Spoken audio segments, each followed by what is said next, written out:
नमस्कार।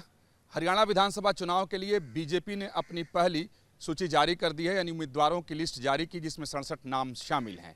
और ये नाम सामने आते ही कहें तो हरियाणा बीजेपी के अंदर घमासान मच गया है।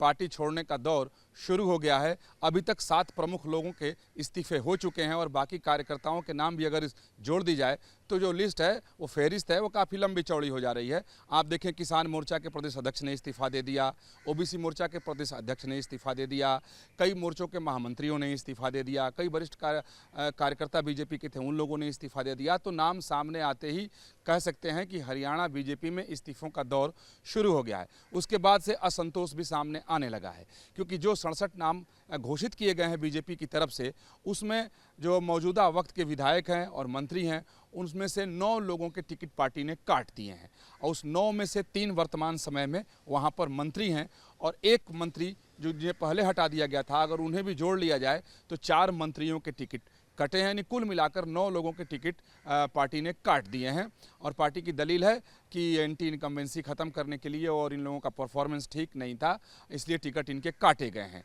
तो और जिन लोगों के टिकट काटे गए हैं, उनके जगह पर पार्टी ने जिन लोगों को टिकट दिया है, उसे भी लेकर के हरियाणा बीजेपी में भारी असंतोष है, क्योंकि वहां के कार्यकर्ताओं का कहना है कि जिन लोगों को टिकट दिया गया है वो सब बाहरी हैं, जेजेपी से, कांग्रेस से और दूसरे दलों से आए हुए लोग हैं। उनको टिकट पार्टी ने दे दिया है, पार्टी के किसी कार्यकर्ता को वहाँ से टिकट नहीं दिया है, जिसे लेकर के बीजेपी के अंदर असंतोष है और लगातार हरियाणा बीजेपी के नेता केंद्रीय नेताओं तक अपनी शिकायत पहुंचा रहे हैं।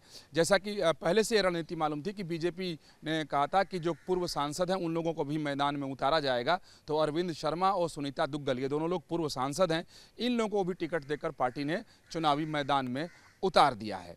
अब दूसरी लिस्ट कब आएगी, इस पर बीजेपी की तरफ से आधिकारिक तौर पर कुछ नहीं बताया जा रहा है, लेकिन हाँ, इतने संकेत जरूर दिए जा रहे हैं कि बीजेपी वहाँ जो क्षेत्रीय दल हैं, बेशक वो छोटे हों, उनसे गठबंधन के लिए कुछ सीटें बचा कर रखी हैं।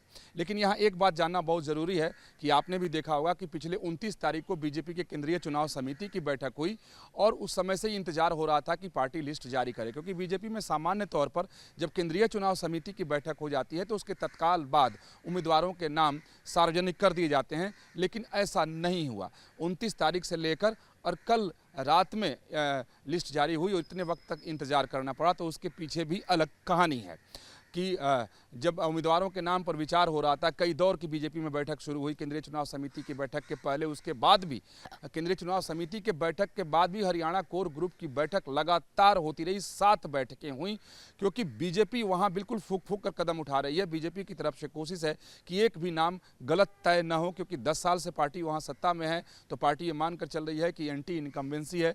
साथ ही वहाँ पर के कुछ जो जातीय समीकरण है, बीजेपी मानकर चल रही है कि इस समय उसके खिलाफ है, तो लिहाजा ऐसे व्यक्ति को टिकट दिया जाए जिसकी वजह से जो जातीय समीकरण संतुलित हो जाए, वहाँ का क्षेत्रीय समीकरण संतुलित हो जाए। यानी अपने उम्मीदवारों के जरिए बीजेपी सोशल और पॉलिटिकल दोनों इंजीनियरिंग को साधने में लगी हुई थी और यही वजह है कि केंद्रीय चुनाव समिति की बैठक के बाद लगभग कह सकते हैं आपकी 5 दिन इंतजार करना पड़ा। उसके बाद बीजेपी ने अपने उम्मीदवारों के नाम को सार्वजनिक किया, लेकिन सार्वजनिक करते ही, जैसा मैंने पहले कहा, कि असंतोष भी उभर कर सामने आने लगा है। और सबसे बड़ी जो बात है और असंतोष का जो कारण बताया जा रहा है कि जिन लोगों के टिकट कटे हैं जो वर्तमान समय में, उनकी जगह पर बाहर से आए हुए लोगों को टिकट दिया गया है।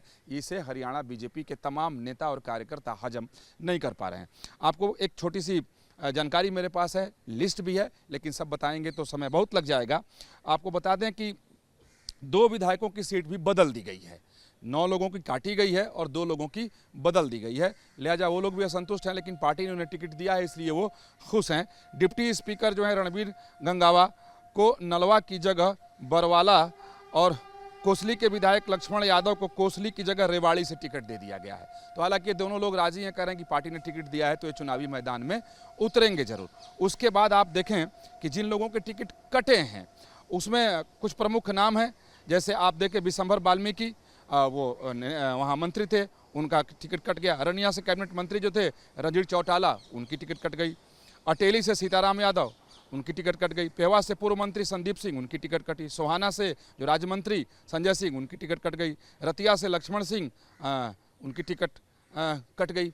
तो इस तरीके से कई प्रमुख लोगों की टिकट कटी है। बाकी जो वहाँ के प्रमुख लोग हैं उन पर पार्टी ने भरोसा जताया है और अपना दाव लगाया है, लेकिन पार्टी के अंदर एक बड़ा तबका है, वो कह रहा है कि जिन लोगों के टिकट कटे और नए लोग जो आए हैं पार्टी में दूसरे दल को छोड़कर बीजेपी में आए, उन पर पार्टी ने क्यों भरोसा जताया है। इसीलिए एक तबका ये कह रहा है कि दल बदलुओं पर ही इस बार पार्टी फिर भरोसा कर रही है, क्योंकि हरियाणा की राजनीति की परिस्थिति बिल्कुल इस समय अलग है। 10 साल से बीजेपी की सरकार है, तो एंटी इनकम्बेंसी बहुत ज़्यादा वहाँ हावी है, जिससे पार्टी खुद यानी बीजेपी डरी हुई है। वही वजह है कि काफ़ी लंबे समय तक माथापच्ची और मंथन करने के बाद और मैराथन बैठक करने के बाद बीजेपी ने अपनी सूची जारी की, जिसमें 2 पूर्व सांसद भी हैं।